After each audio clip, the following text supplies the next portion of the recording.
నమస్తే, welcome to ఏటీ. ప్రస్తుతం మనతో మాట్లాడడానికి ధర్మపురి ఎమ్మెల్యే అడ్లూరి లక్ష్మణ్ గారు ఉన్నారు. సార్ నమస్తే. సో ఇట్లా సార్ అయితే ఈ ఎస్ఎల్బిసి దాంట్లో 8 మంది చనిపోయినట్టు కన్ఫర్మ్ చేశారు. సో ఈరోజు బీజేపీ ఎమ్మెల్యేలు అందరూ వెళ్ళడం, మొన్న హరీష్ రావు గారు వెళ్ళి అక్కడ హంగామా. అసలు ఇదంతా ప్రభుత్వ వైఫల్యం వల్లనే జరిగిందంటూ అంటా ఉన్నారు. ఏం చెప్తారు? ఇప్పుడు ఇంత పెద్ద సంఘటన ప్రభుత్వం ఊహించింది కాదు. ఇది టెక్నికల్గా అక్కడ సొరంగంలో ఉన్నటువంటి అత్యంత పెద్ద సొరంగం అది. అక్కడ జరుగుతున్నటువంటి సంఘటన ప్రదేశం లోపల జరిగిన సంఘటన ఇది. దీనికి ప్రభుత్వం బాధ్యత అంటే జరిగిన సంఘటన వెంటనే ప్రభుత్వం కానీ మంత్రులు కానీ స్పందించకుండా ఆ మంత్రులు అక్కడికి పోకుండా ఉండి ప్రభుత్వం నిర్లక్ష్యం చేస్తే ప్రభుత్వం కారణం అని చెప్పొచ్చండి. ఇలా భారతీయ జనతా పార్టీకి సంబంధించినటువంటి కేంద్రంలో ఉన్న మంత్రులు ఎవరైనా సంఘటన జరిగిన వెంటనే వేయంలా, వాళ్ళ ఎమ్మెల్యేలు ఎవరైనా వేయంలా, వాళ్ళ ఎంపీలు ఎవరైనా వేయంలా చెప్పమనండి. Member of parliament Bharatiya Janata party ఎంపీలు వేయంలా, కేంద్రంలో ఉన్న మంత్రులు 2 మంత్రులు ఉన్నారు కదా, ఒక రాష్ట్ర అధ్యక్షునిగా బీజేపీ అధ్యక్షునిగా ఒక మంత్రి ఉన్నాడు కేంద్ర మంత్రి, ఇంకో మంత్రి కేంద్ర మంత్రివర్యులు బండి సంజయ్ గారు ఉన్నారు, వాళ్ళ ఎమ్మెల్యేలు ఉన్నారు. ఎందుకు పోలే?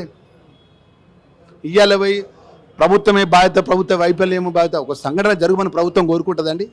ప్రభుత్వం నడిపే ఏ ప్రభుత్వం అన్నా కూడా ఒక సంఘటన జరగాలి, సంఘటనలో 10 మంది ప్రాణాలు పోవాలని ప్రభుత్వం కోరుకుంటుందా? టెక్నికల్గా ఆ సొరంగంలో జరిగినటువంటి ఏదైతే ఆ సంఘటనకు అత్యంత బాధాకరం, అత్యంత మేము కూడా ఆ కుటుంబాలకు ప్రగాఢమైన సంతాపాన్ని తెలియజేస్తున్నాం. ఒక శాసనసభ్యుడిగా, ప్రభుత్వ విప్పుగా ఆ కుటుంబాలకు ప్రభుత్వం అన్ని విధాలు కూడా గౌరవ ముఖ్యమంత్రి వర్యులు, గౌరవ మంత్రులు కూడా అండగా ఉంటారన్న విషయాన్ని కూడా తెలియజేసుకుంటున్నాం. మేము 24/7 మా మంత్రులు డిప్యూటీ చీఫ్ మినిస్టర్ గారు బట్టి విక్రమార్క గారు కానీ, మా మంత్రి ఉత్తమ్ కుమార్ రెడ్డి గారు కానీ, మా జూపల్లి కృష్ణారావు గారు కానీ, కొమ్మరెడ్డి వెంకరెడ్డి గారు కానీ, మా అచ్చంపేట ఎమ్మెల్యే వంశీ గారు కానీ, మొత్తం మా రాష్ట్రంలో ఉన్నటువంటి ఏదైతే కాంగ్రెస్ పార్టీ కీలకమైన నాయకత్వం అంతా కూడా ఏదో మంత్రులు ఎమ్మెల్యేలంతా 24/7 అక్కడ ఉన్నారండి. అక్కడ ముఖ్యమంత్రి దాని మీద ఎలాంటి మాట్లాడడం కానీ అక్కడికి వెళ్ళడం కానీ చేయలేదంటూ కూడా విమర్శలు చేస్తా ఉన్నారు. లేదండి, గతంలో ముఖ్యమంత్రి గారు పిఆర్ఎస్ డిఆర్ఎస్ పార్టీ ముఖ్యమంత్రి, నేనే రాజు నేనే మంత్రి 2014లో 20 మంది పిల్లలు చనిపోయిందండి, స్కూల్ పిల్లలు రైల్వే క్రాసింగ్ కాడ. కేసీఆర్ పోయిండా అండి? కొండగట్టు ఆంజనేయ స్వామి దగ్గర 70 మంది బస్సు బోల్తాబడి చచ్చిపోయాడు. కేసీఆర్ పోయిండా అండి? అదేవిధంగా ఏదైతే మా కాళేశ్వరం లింక్ 10 కాడ 6 లేబర్ చనిపోయారు.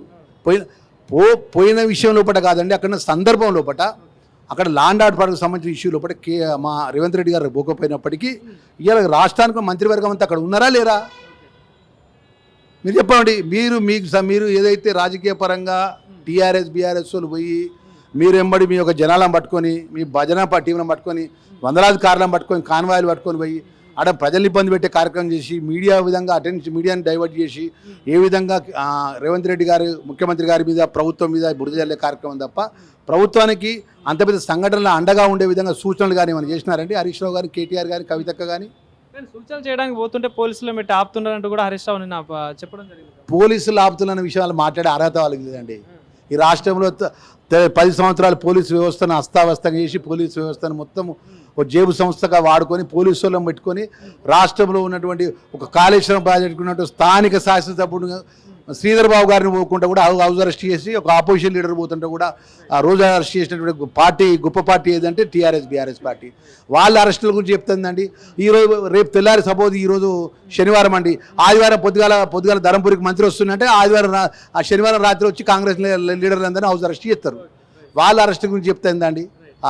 ఇష్టానుసారం ఒక్కటి చెప్తున్నాను, 14 నెలల లోపల ప్రధాన ప్రతిపక్ష పార్టీ వాళ్ళ రోల్ ఏందో చెప్పమనండి. ప్రజల పక్షాన్ని ఏదైనా మంచి యొక్క కార్యక్రమం తీసుకొని చేసిన అంశం ఉన్నదా? ముఖ్యమంత్రి గారిని, ప్రభుత్వాన్ని ఏ విధంగా ఇబ్బంది పెట్టే కార్యక్రమం పట్ల దురాలోచన తప్ప ప్రజలు అన్నీ గమనిస్తున్నారండి. శాసన మండలిలోని ఎమ్మెల్సీ అభ్యర్థి పెట్టడానికి మీరు సాహసించలే, మీరు ధైర్యం చేయలే. మా పార్టీ అడ్రస్ ఇక్కడ గల్లంత అవుతుందో ఇంతకంటే నిదర్శనం ఏంది? సో ఈ రోజు Congress party MLC Teenmar Congress party suspend చేయడం జరిగింది. సో ఏం చెప్తారు అసలు దీన్ని? అది పార్టీ యొక్క నిర్ణయం అండి, అది పార్టీ విషయం, నేను మాట్లాడలేదు.